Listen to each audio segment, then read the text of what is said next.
या ऑनलाईन क्लासमध्ये सर्व BA सेकंड इयरच्या विद्यार्थ्यांचं स्वागत करतो. विद्यार्थी मित्र हो, आजच्या तासाला आपल्याला अ, स्थूल अर्थशास्त्राचं शेवटचं 5वं प्रकरण या ठिकाणी पाहायचं आहे. अ, प्रकरणाचं टायटल आहे उत्पन्न आणि रोजगाराचे सिद्धांत. तर यामध्ये आपण पाहूया की आपल्या सिलेबसला उत्पन्न आणि रोजगाराचे 2 सिद्धांत या ठिकाणी आहेत. एक परंपरागत वाते अर्थशास्त्रज्ञ असलेले JB शे यांचा रोजगाराचा सिद्धांत आहेत आणि दुसरा आधुनिक अर्थशास्त्रज्ञ केन्स यांचा उत्पन्न व रोजगाराचा सिद्धांत असलेला आपल्याला दिसून येतो. आणि त्यानंतर यामध्ये एक तिसरा मुद्दा आहे की केन्स यांनी मांडलेली जी उपभोगाची संकल्पना आहे, कंजम्पशन फंक्शन, ही या ठिकाणी पाहायची आहे. अशा प्रकारे 3 टॉपिक या चॅप्टरमध्ये आपल्याला पाहायचे आहेत. त्यापूर्वी आपण अ, अ, स्थूल अर्थशास्त्राचे 4 चॅप्टर आपण या ठिकाणी पाहितलेले आहेत. यामध्ये पहिला चॅप्टर आपला होता की स्थूल अर्थशास्त्राची ओळख. दुसरा चॅप्टर होता राष्ट्रीय उत्पन्नाचं मोजमाप. तिसरा चॅप्टर या ठिकाणी पैशाचे भूमिका भारतीय अर्थव्यवस्थेमध्ये किंवा देशाच्या अर्थव्यवस्थेमध्ये पैशाची भूमिका काय असते ते आपण या ठिकाणी अभ्यासलेली आहे. आणि चौथा चॅप्टर भाववाढ आणि भावघटीचा होता, तो आपण या ठिकाणी पाहितलेला आहे. आता शेवटचा चॅप्टर या ठिकाणी आपल्याला पाहायचा आहे. बंदिस्त अर्थव्यवस्थेमध्ये उत्पन्न आणि रोजगार विषयक काय भूमिका अर्थशास्त्रामध्ये मांडलेली आहे किंवा वेगवेगळ्या टप्प्यांमध्ये तशा प्रकारची काय विचारसरणी आहे, ही विचारसरणी या ठिकाणी आपल्याला पाहायची आहे. तर यापूर्वीच्या तासाला आपण विकासाच्या अर्थशास्त्राचं 5वं प्रकरण या ठिकाणी शेवटचा टॉपिक त्यामधला पाहत होतो. आणि प्रधानमंत्री आवास योजना ही आपण पाहितलेली आहे. आणि त्याचबरोबर त्या विकासाच्या अर्थशास्त्राचा सिलेबस देखील त्यामध्ये संपलेला आहे.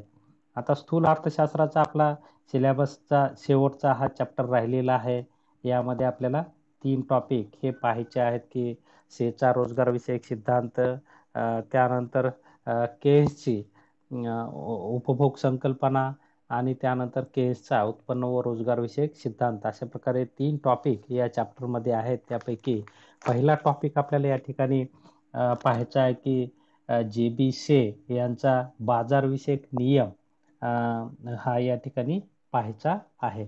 आपण पाहूया की अर्थशास्त्राची डेव्हलपमेंट ही 3 टप्प्यांमध्ये झालेली आहे की जे की आपण पाहतो की ॲडम स्मिथला अर्थशास्त्राचा जनक म्हणतात. आणि ॲडम स्मिथनं अर्थशास्त्राची एक शास्त्रोक्त आणि पद्धतशीर मांडणी करण्याचं कार्य केलेलं आहे आणि म्हणून आपण त्यांना अर्थशास्त्राचा जनक म्हणतो. 1776 मध्ये राष्ट्राची संपत्ती या ग्रंथामध्ये, वेल्थ ऑफ नेशन या ग्रंथामध्ये त्यांनी अर्थशास्त्राची सिस्टमॅटिकपणे मांडणी करून एक अर्थशास्त्राचा जन्म त्या ठिकाणी त्यांनी किंवा एक स्वतंत्र शास्त्र या ठिकाणी म्हणून त्यांनी त्या ठिकाणी मान्यता मिळालेली आहे. आणि तिथून पुढे आपण पाहतो 1776 पासून स्वतंत्र अर्थशास्त्राचा अभ्यास या ठिकाणी केला जातो. त्यापूर्वी आपण पाहतो की हे राज्यशास्त्राचाच एक पार्ट होता किंवा नीतिशास्त्राचा एक पार्ट होता. आणि म्हणून ॲडम स्मिथनं राज्यशास्त्रापासून, नीतिशास्त्रापासून किंवा धर्मशास्त्रापासून अर्थशास्त्राला वेगळं करून किंवा तत्वज्ञानापासून अर्थशास्त्राला वेगळं करून एक स्वतंत्र शास्त्र म्हणून दर्जा देण्याचं महत्त्वाचं कार्य केलेलं आहे. ॲडम स्मिथचा जो काळ आहे म्हणजे 1776 ते मार्शल पर्यंत आपण पाहतो की 1890 पर्यंत हा संपूर्ण कालावधी हा सनातनवादी पंथांचा किंवा क्लासिकल पंथ असा आपण त्याला आपण म्हणतो, किंवा परंपरागतवादी अर्थतज्ञ असाही कालखंड आपण म्हणतो की ॲडम स्मिथ असेल, JB शे असतील, माल्थस असतील, तर हे सगळे विचारवंत आपण पाहतो की हे सगळे सनातनवादी आहेत. आणि त्यांनी मांडलेल्या विचारांना आपण एक पहिला टप्पा अर्थशास्त्राचा हा मानतो की आपण पाहतो की साधारणपणे 18व्या शतकाच्या उत्तरार्धामध्ये अर्थशास्त्राची मांडणी केली. आणि अर्थशास्त्राचं मध्ये जो आपण पाहतो की त्यावेळेस निश्चितच लोकांचे व्यवहार हे मर्यादित होते. तंत्रज्ञानाच्या मर्यादा होत्या. फार औद्योगिक क्रांतीला नेमकी सुरुवात झाली होती. लोकांच्या उत्पन्नात लोकांना नेमकंच उत्पन्न किंवा मोबदले मिळू लागले आणि त्याचा परिणाम आपण पाहतो की लोकांच्या मागणीच आपण पाहतो की मर्यादित होती. कारण मर्यादित रोजगार होता, मर्यादित लोकसंख्या होती, व्यवहारांची संख्या ही मर्यादित होती आणि ह्या सगळ्या मर्यादित विचारांवर आधारित त्यांनी तशा प्रकारचे विचार मांडले आणि त्या काळात ते विचार लागू झालेले आपल्याला दिसून येतात.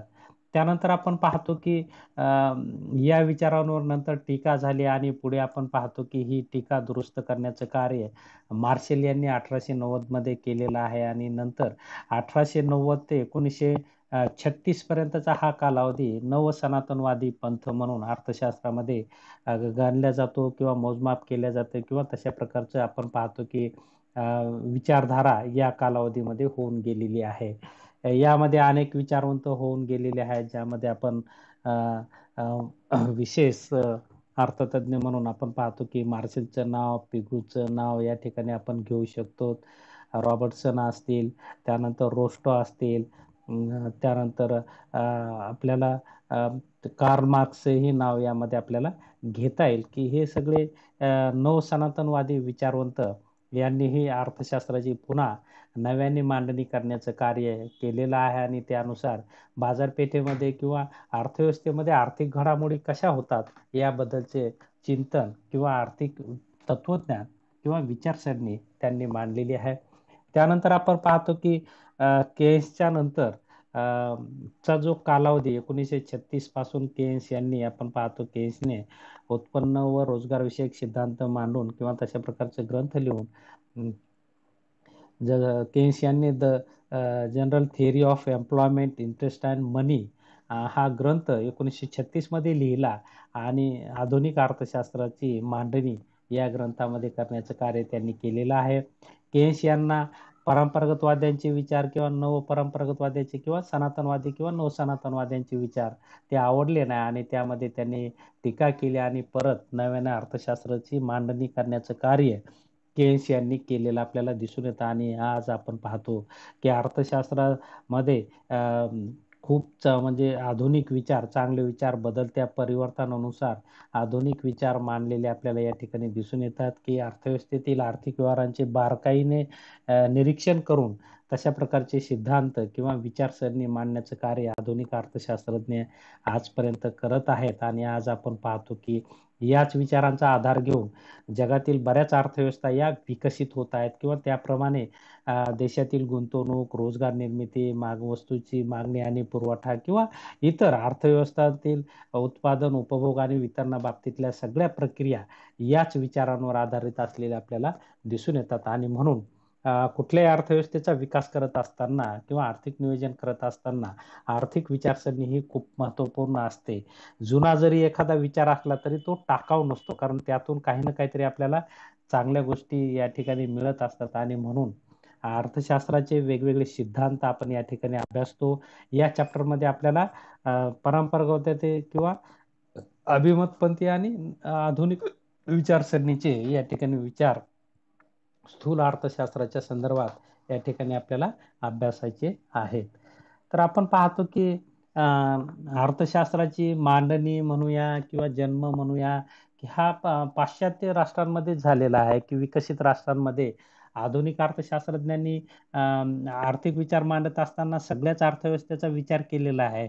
अल्पविकसित, विकसनशील किंवा विकसित अशा वेगवेगळ्या अर्थव्यवस्थांसाठी वेगवेगळे निर्णय किंवा सिद्धांत मांडलेले आहेत. परंतु पूर्वीचे आपण पाहतो की जसे की ॲडम स्मिथ झालं, हे सगळे विचारवंत हे विकसित राष्ट्रातले आहेत किंवा पाश्चिमात्य देशातील आहेत आणि त्यामुळे त्यांनी विकसित अर्थव्यवस्थेला समोर ठेवून किंवा तशा प्रकारचं एक चांगलं वातावरण समोर ठेवून सगळी विचारसरणी मांडलेली आहे. परंतु याला आपण पाहतो की आशिया खंडातील किंवा मागासलेली राष्ट्रांमध्ये तशा प्रकारची परिस्थिती नसते आणि त्यामुळे हे विचार कितपत लागू पडतात हा वेगळा पार्ट आहे. परंतु आपण पाहतो की एक कॉमन विचार मांडण्याचं कार्य हे यांच्याकडून मोठ्या फार प्रमाणात झालेलं आहे आणि म्हणून असं लक्षात येतं की हे विचार एखाद्या राष्ट्राच्या विकासासाठी खूप महत्त्वाचे असतात आणि त्या अनुषंगाने जर आपलं नियोजन केलं, देशाचं आर्थिक नियोजन केलं तर निश्चितच देशाच्या विकासामध्ये भर पडते किंवा तशा प्रकारचा विकास घडून आणता येतो. आता आपण प्रत्यक्ष या सिद्धांताकडे वळूया की सनातनवादी विचारसरणी आपण पाहतो की कुठल्या गोष्टींवर आधारित होती. त्यांचे विचार आपण पाहतो की अर्थव्यवस्थेमध्ये पूर्ण रोजगारी असते, बचत बरोबर गुंतवणूक असते. अशा प्रकारचे जे ग्रहित आहेत या सनातनवादी विचारसरणींची, ती ही ग्रहिते त्यांनी समोर ठेवूनच किंवा ह्या ग्रहितांवर आधारितच त्यांनी आपले विचार मांडलेले आहेत. त्याचबरोबर मुक्त अर्थव्यवस्थेच्या अनुषंगाने त्यांनी विचार मांडलेले आपल्याला दिसून येतात की सनातनवादी सिद्धांताची भिस्त पूर्णतः पूर्ण रोजगारीवर होती. सनातनवादी अर्थशास्त्रज्ञ अर्थव्यवस्थेमध्ये पूर्ण रोजगार अवस्था असते अशी स्थिती ते मान्य करतात किंवा गृहीत घेऊन सिद्धांताची मांडणी करतात. त्यामुळे अर्थव्यवस्थेत अपूर्ण रोजगारी असते यावर त्यांचा विश्वास बसत नाही. अर्थव्यवस्थेचे संतुलन पूर्ण रोजगारीच्या अवस्थेत दीर्घकाळात झालेले असते. अशा प्रकारे म्हणजे त्यांचे विवेचन हे दीर्घकाळात देखील आहे. म्हणजे त्यांचे सनातनवाद्यांची विचारसरणी अर्थव्यवस्थेमध्ये पूर्ण रोजगार असतो, बचत बरोबर गुंतवणूक असते, अर्थव्यवस्थेत पूर्ण स्पर्धा असते, अर्थव्यवस्थेत दीर्घकाळ अवलंबून असतो, दीर्घकाळ त्याचबरोबर मागणी आणि पुरवठ्यामध्ये समतोल निर्माण होतो किंवा किंमत निश्चितीमध्ये पुरवठ्याचा घटक महत्वाचा आहे. अशा प्रकारे त्यांनी गृहीते घेतलेली आहेत आणि अ, अतिरिक्त उत्पादन असतं हे त्यांना त्यावेळेस आपण पाहतो की सगळे व्यवहारच मर्यादित असल्यामुळे अतिरिक्त उत्पादन झालं नाही आणि म्हणून त्यांनी आपली विचारसरणी मांडत असताना अतिरिक्त उत्पादन नसतं, मागणी बरोबर पुरवठा असतोच. थोडाफार प्रमाणात डिस्टर्ब झाला तर तो नैसर्गिक दृष्ट्या मुक्त व्यापाराद्वारे तो पुन्हा संतुलित होतो. अशा प्रकारची भूमिका त्यांनी मांडलेली आहे आणि तीच भूमिका त्यांच्या सिद्धांतामध्ये उतरलेली आपल्याला दिसून येते. ते अर्थव्यवस्थेमध्ये बेकारी नसते अशा प्रकारचे त्यांनी गृहीत घेतलेलं आहे. कारण आपण पाहतो की त्या काळात लोकसंख्या मर्यादित होती आणि म्हणून जी लोक काम करायला पुढे येत होती त्यांना रोजगार मिळत होता आणि त्यामुळे बेकार कोणी नव्हतं अशा प्रकारची अवस्था त्या काळात होती आणि म्हणून त्यांनी बेकारी नसते, पूर्ण रोजगार असतो अशा प्रकारची गृहीत घेऊन आर्थिक विचारसरणी मांडलेली किंवा सिद्धांत मांडलेले आहेत. नंतर या गृहीतांवर टीका झालेली आहे, परंतु आपण पाहतो की ही सुरुवात होती लोकांच्या आर्थिक व्यवहाराची, लोकांना कामाच्या बदल्यात मोबदला मिळण्याची आणि त्यामुळे सगळंच मर्यादित व्यवहाराची संख्याच मर्यादित असल्यामुळे हे सगळं त्यावेळेस योग्य होतं की बचत बरोबर गुंतवणूक असते, अर्थव्यवस्थेमध्ये पूर्ण रोजगार असतो, बेकारी नसते. किंवा मग दीर्घकाळासाठी आपण पाहतो की दीर्घकाळासाठी हे सगळे सनातनवाद्यांचे विचार आहेत. सरकारी हस्तक्षेप नसतो, अर्थव्यवस्था मुक्त असते. अशा प्रकारचे एक नैसर्गिक व्यवस्थेवर आधारित म्हणजे त्यांनी हे लक्षात घेतलेलं आहे की व्यक्तींचा स्वभाव असा असतो की व्यक्तीचा फायदा पाहतो, व्यक्ती स्वतःचा फायदा पाहतो, व्यक्तीच्या फायद्यातून समाजाचा फायदा होतो. अशा प्रकारचं गृहीत त्यांनी घेतल्यामुळे समाजामध्ये लोक फायद्यासाठी वर्तन करतात आणि एकाच्या फायद्यातून अनेकाचे फायदे होतात. म्हणून हे नैसर्गिक, यामध्ये सरकारने हस्तक्षेप करण्याची गरज नाही अशा प्रकारची भूमिका त्यांनी मांडून आपली विचारसरणी पुढे केलेली आहे. सनातनवादी विचारसरणीतील रोजगारविषयक दृष्टिकोनातील एक महत्वाची बाजू म्हणजे कोणत्याही वस्तूची मागणी ही किंमतीवर अवलंबून असते, पण त्याचबरोबर मागणीवर प्रभाव टाकणारा महत्वाचा घटक म्हणजे उत्पन्न त्यांनी म्हटलेलं आहे. म्हणजे उत्पन्न असेल तरच मागणी येईल, नाहीतर मागणी येणार नाही. सनातनवाद्यांनी मात्र या बाबीकडे लक्ष दिले नाही. किमतीच्या आधारे मागणी व पुरवठा या दोन घटकात योग्य तो समन्वय साधता येऊ शकतो. उत्पादन आणि उत्पादन घटकांच्या किमती लवचिक असतील तर त्या आधारे पूर्ण रोजगार निर्माण करता येऊ शकतो. सरकारने पूर्ण रोजगार निर्माण करण्यासाठी कोणत्याही प्रकारचे प्रयत्न करू नयेत. अर्थव्यवस्थेमध्ये पूर्ण रोजगार हा आपोआप निर्माण होतो. अशा प्रकारचा विचार सनातनवाद्यांचा होता की सरकारने हस्तक्षेप करण्याची गरज नाही. परंतु आधुनिक अर्थशास्त्रज्ञ म्हणतात की आता रोजगार निर्माण करायचा असेल तर हस्तक्षेप करावा लागतो. कारण अर्थव्यवस्थेमध्ये आधुनिक विचारसरणी सगळं अपूर्ण रोजगार असतं या गृहितावर अवलंबून आहे, तर सनातनवादी विचारसरणी ही अर्थव्यवस्थेमध्ये पूर्ण रोजगार असतो या गृहितावर आहे. तर एवढा फरक म्हणजे आधुनिक विचारसरणी आणि सनातनवादी विचारसरणीमध्ये असलेला आपल्याला दिसून येतो की म्हणजे अगदी कंप्लीट विरुद्ध. जसं की सनातनवादी विचारसरणी दीर्घकाळावर गृहीत आहे, तर आधुनिक विचारसरणी ही अल्पकाळावर गृहीत आहे.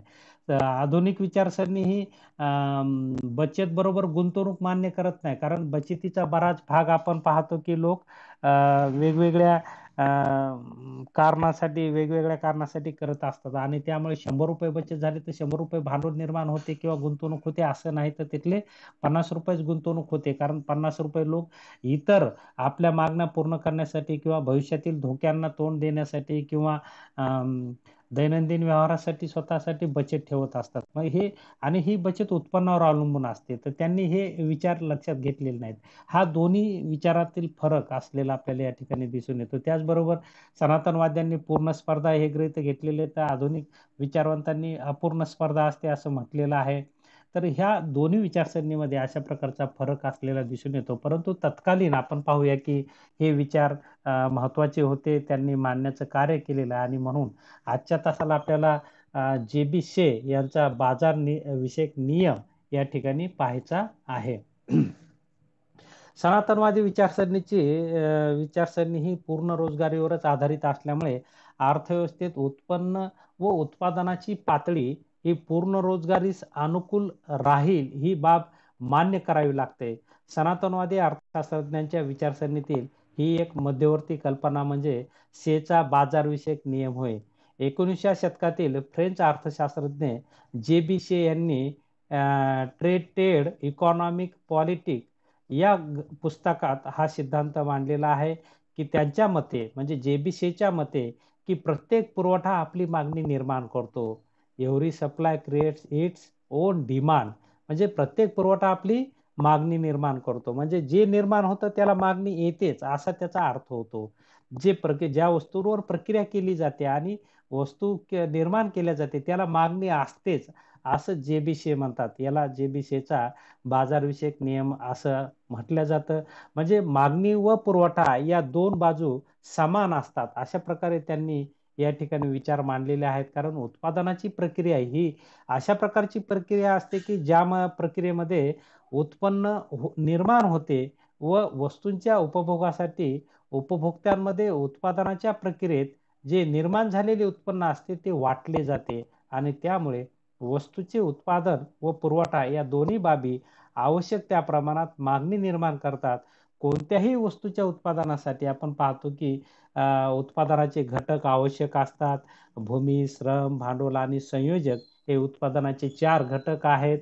हे उत्पादन प्रक्रियेमध्ये यांचा सहभाग झाल्यामुळे संयोजकाकडून यांना मोबदले दिले जातात. आपण पाहतो की भूमीला खंड मिळतो, श्रमाला वेतन मिळतं, भांडवलाला व्याज मिळतं, तर संघटकाला नफा मिळतो. या चारही उत्पादनाच्या घटकांना उत्पादन प्रक्रियेत भाग घेतल्याबद्दल त्यांना खंड, वेतन, व्याज व नफा हे मोबदले मिळतात.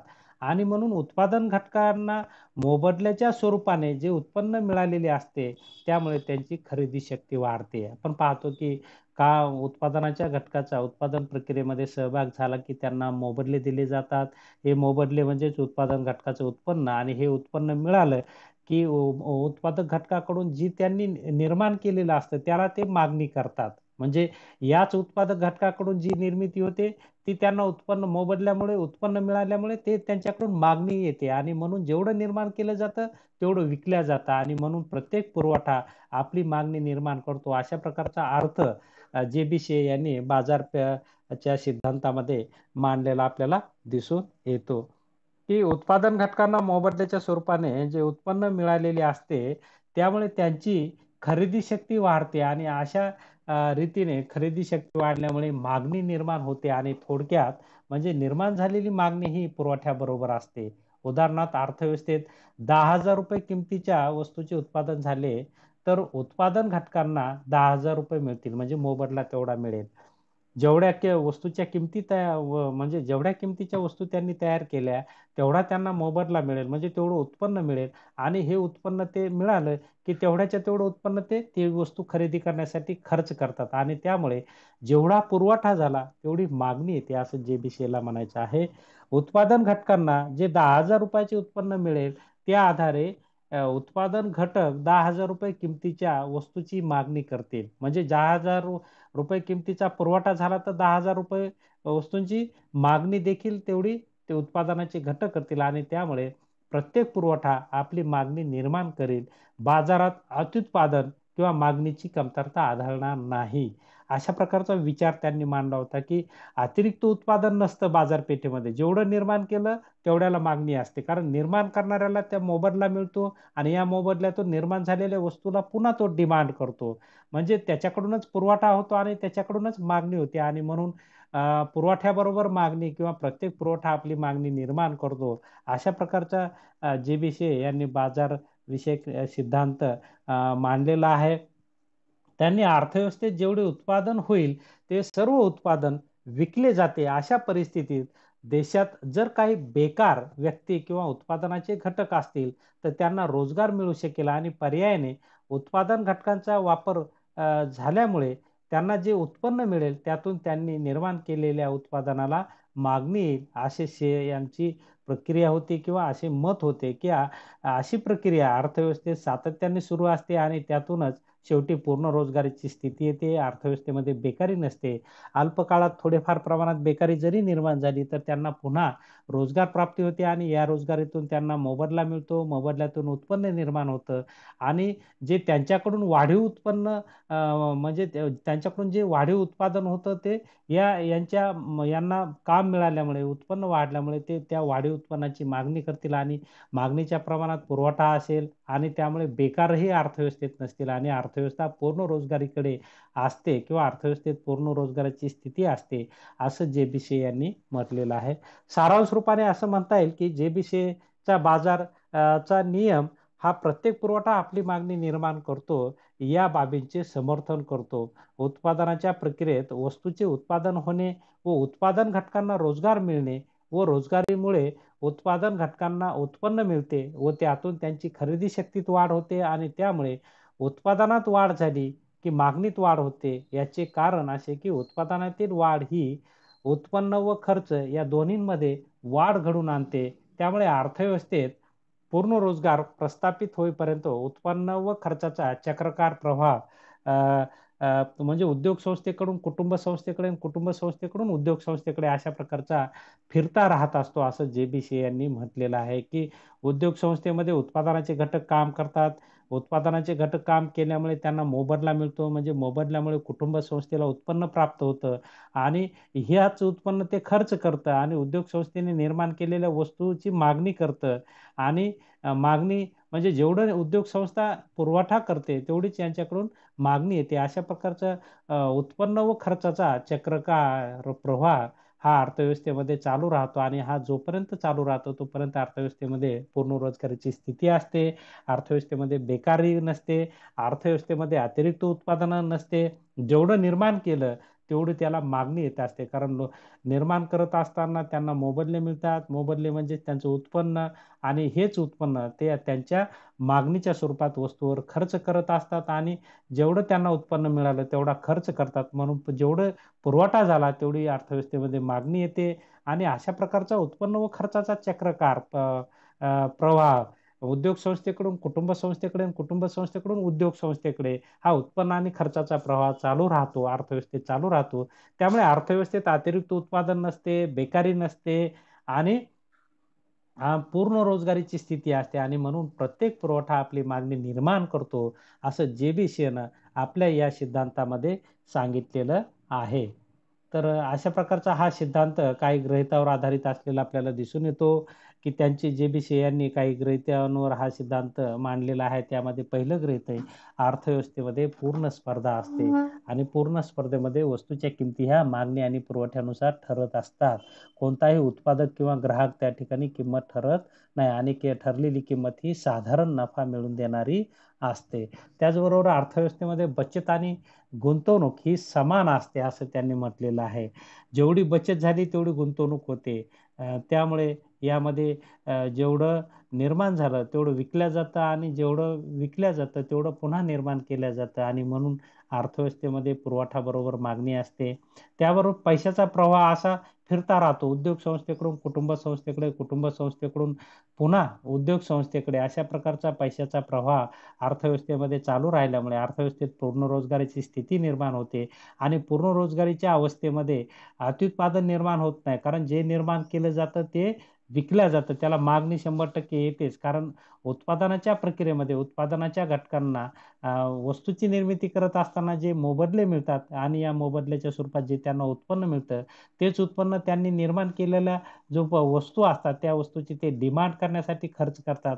अशा प्रकारे निर्मिती म्हणजे पुरवठा आणि पुन्हा उत्पन्नातून मागणी येते. अशा प्रकारे पुरवठा आणि मागणी अशा प्रकारे समतोल स्थिती असते असं त्यांनी म्हटलेलं आहे. त्याचबरोबर निर्हस्तक्षेपाचे धोरण त्यांनी स्वीकारलेलं आहे, की अर्थव्यवस्थेमध्ये शासनाचा हस्तक्षेप असू नये, की प्रत्येकाला स्वातंत्र्य दिलं पाहिजे आणि स्वातंत्र्य दिल्याच्या नंतर अशा प्रकारे अर्थव्यवस्थेमध्ये स्थिती आपोआप म्हणजे मागणीच्या प्रमाणात पुरवठा निर्माण होतो. थोड्याफार प्रमाणात एखाद्या वेळेस बेकारी निर्माण झाली तर पुन्हा त्यांना रोजगार निर्मिती होऊन त्यांना उत्पन्न प्राप्त होतं आणि त्यांनी जे अतिरिक्त उत्पादन निर्माण केलं ते तेवढी डिमांड करतात आणि त्यामुळे पुन्हा अर्थव्यवस्थेमध्ये मागणीबरोबर पुरवठा होऊन बेकारी कमी होऊन अर्थव्यवस्थेमध्ये पूर्ण रोजगार निर्माण होतो आणि म्हणून हस्तक्षेप करण्याची गरज नाही असं ते म्हणतात. त्यानंतर अर्थव्यवस्थेचा आकारच त्यांनी मर्यादित घेतलेला आहे, बंदिस्त. आपण पाहतो की त्यावेळेस जेव्हा सनातनवाद होता त्या कालावधीमध्ये आपण पाहतो की लोकांचे विचारच मर्यादित होते आणि व्यवहार मर्यादित असल्यामुळे आपण पाहतो की हे सगळं मागणीच्या पुरवठ्याच्या प्रमाणात मागणी येत असल्यामुळे की त्या काळात निश्चितच असं स्थिती देखील असेल असं आपल्याला म्हणता येईल, की या गृहीतांवर आधारित जे.बी.सी यांनी बाजारविषयक आपला नियम हा मांडलेला आहे.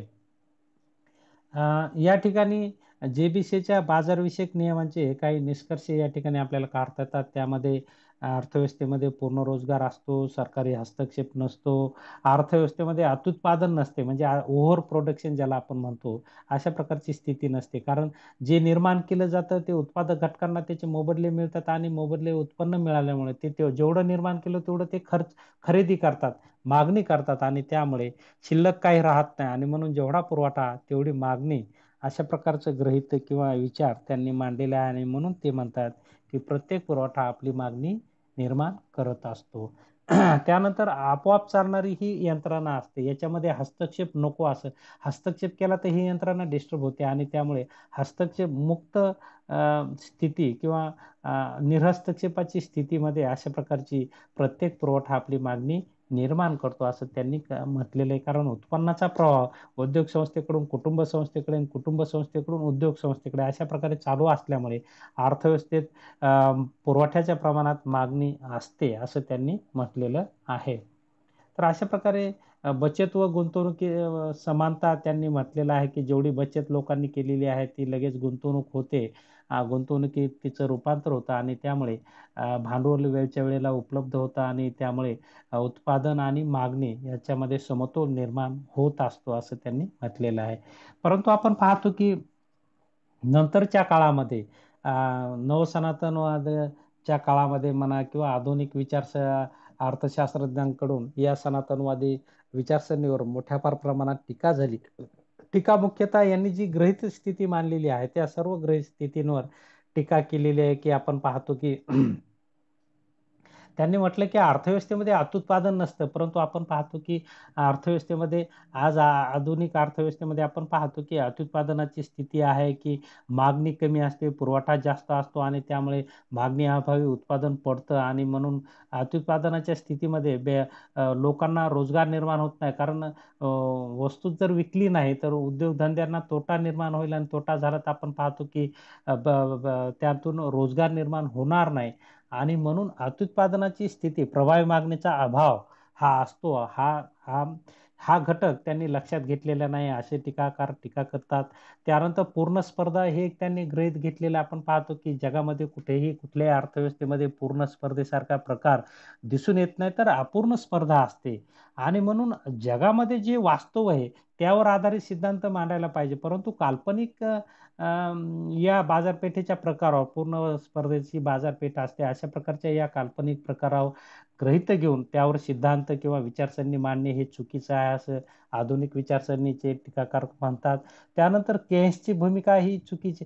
केन्सनं भूमिका मांडलेली की केन्स यांनी त्यांच्या दीर्घकाळावर आधारित हे विचार आहेत, त्या दीर्घकाळावरही त्यांनी टीका केलेली आहे, की ते म्हणतात दीर्घकाळात सगळे मेलेले असतात. त्यामुळे अल्पकाळात आज जे आहे ते मांडा आज जे घडतं तेच मांडा.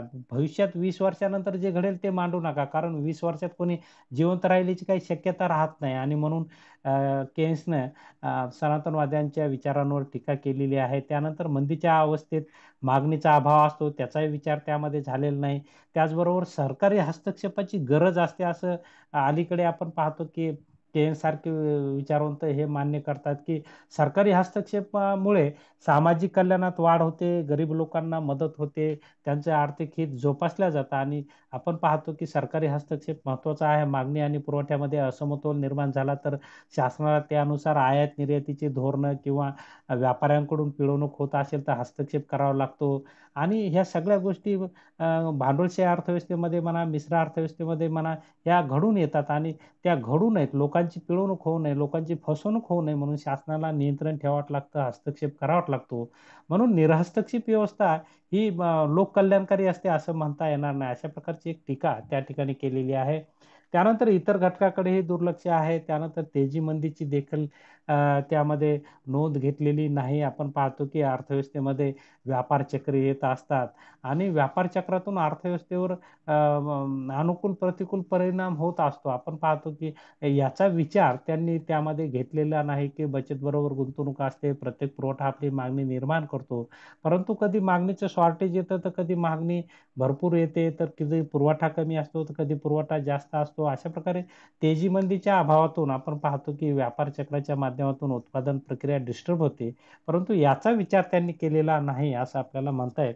त्याचबरोबर रोजगारी बाबतीत मर्यादित स्पष्टीकरण दिलेलं आहे, की त्यांनी म्हटले, की अर्थव्यवस्थेमध्ये पूर्ण रोजगारी असते. एखाद्या वेळेस थोडेफार प्रमाणात अल्प काळामध्ये बेकारी निर्माण झाली, तर लगेच त्यांनी म्हटले, की या लोकांनाही काम मिळून पुन्हा दीर्घकाळामध्ये पूर्ण रोजगारी निर्माण होते, असं त्यांनी म्हटलेलं आहे. परंतु आधुनिक अर्थशास्त्रज्ञ असं म्हणतात, की जगामध्ये कुठल्याही अर्थव्यवस्थेमध्ये पूर्ण रोजगारी नाही, तर अपूर्ण रोजगारी असते आणि म्हणून अपूर्ण रोजगारीच्या संदर्भात म्हणजे अपूर्ण रोजगारी लक्षात घेऊन सिद्धांताची मांडणी करणे आजच्या काळात गरज आहे. अशा प्रकारची एक टीका यावर केल्या जाते. त्याचबरोबर व्याजदरावर त्यांनी अधिक केंद्रीकरण केलेलं आहे. त्याचबरोबर संतुलित अर्थव्यवस्था ही गृहीत घेतलेली आहे. आपण पाहतो की आज सगळ्या अर्थव्यवस्था असंतुलित आहेत आणि अशा प्रकारे अवास्तव गृहीत घेऊन हा सिद्धांत मांडलेला आहे. अशा वेगवेगळ्या टीका या सिद्धांतावर केल्या जातात. अशा प्रकारच्या सिद्धांतावर या टीका केल्या असल्या तरीही तत्कालीन परिस्थितीत हा सिद्धांत मांडलेला असल्यामुळे काही बाबतीत तरी आपल्याला मार्गदर्शन करतो, की रोजगार जर निर्माण करायचा असेल, तर बचतीचं रूपांतर गुंतवणूक होणं आवश्यक आहे किंवा भांडवल जर उपलब्ध करायचं असेल, तर बचत ही मिळाली पाहिजे. त्याचबरोबर मागणी जर वाढवायची असेल, तर लोकांना रोजगार मिळणे हेही त्यांचा विचार आपल्याला उपयुक्त वाटतो, की अशा अर्थव्यवस्थेमध्ये पुरवठ्याच्या प्रमाणात मागणी निर्माण करायची असेल, तर लोकांना रोजगार मिळाला पाहिजे, मोबदले मिळाले पाहिजे. त्याचबरोबर बाजारपेठही विस्तारित झाली पाहिजे मुक्त अर्थव्यवस्थेतून. त्यांनी हे एक चांगला विचार मांडलेला आपल्याला दिसून येतो, की अर्थव्यवस्था ही मुक्त असली पाहिजे. त्यामुळे बाजारपेठ विस्तारते आणि बाजारपेठ विस्तारली तर आपण पाहतो, की लोकांना रोजगार प्राप्ती मोठ्या फार प्रमाणात होते, मागणी वाढते. त्यामुळे नफ्याची प्रवृत्ती वाढते आणि नफा मिळाल्यामुळे अर्थव्यवस्थेमध्ये पुनर्गुंतवणूक होऊन नफ्याची भांडवल गुंतवणूक वाढते आणि भांडवल गुंतवणुकीमधून अर्थव्यवस्थेमध्ये रोजगार निर्माण होतो. आज आपण पाहतो, की जगातील जवळपास अर्थव्यवस्था ही बेकारीमुळेच परेशान आहेत.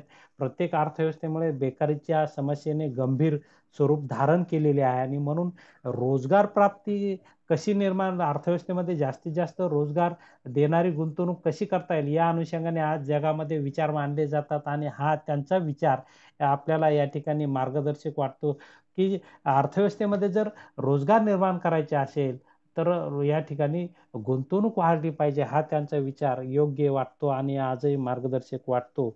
अशा प्रकारे त्यांचा हा सिद्धांत आजच्या काळामध्ये जरी यावर टीका काही त्यांच्या गृहीतावर होत असली तरी त्यांचा काही विचार या ठिकाणी आजही आपल्याला रोजगार निर्माण करण्याच्या बाबतीत उपयुक्त असलेले या ठिकाणी दिसून येतात. तर या ठिकाणी आपण थांबूया. या तासाला आपण उपलब्ध झालात, शांतपणे ऐकून घेतलं त्याबद्दल आपल्या सर्वांचे आभार व्यक्त करतो आणि या ठिकाणी थांबतो. धन्यवाद.